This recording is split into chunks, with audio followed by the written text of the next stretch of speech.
We have a fun robot here, and we're going to see what's inside.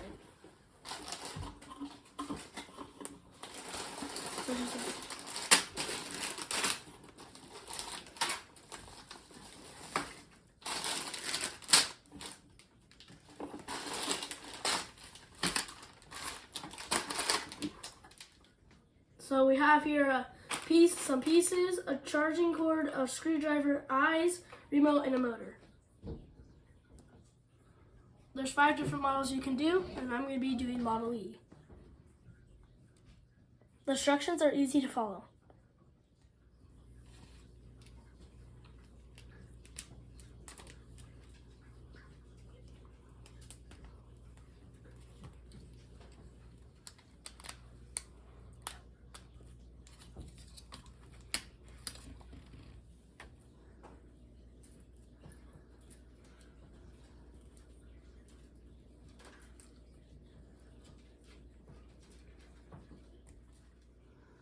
Okay, here's all these ones.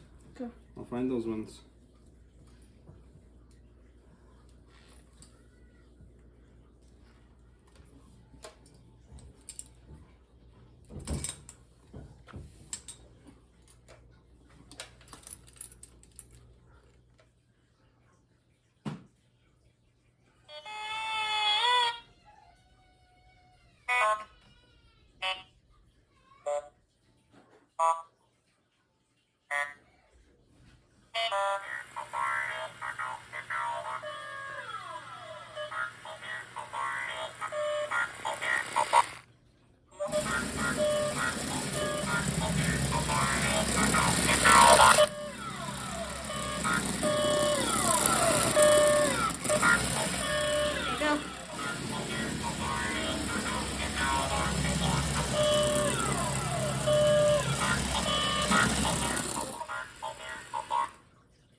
This robot's lots of fun to play with. There's many different ways to build it, and I had lots of fun with it.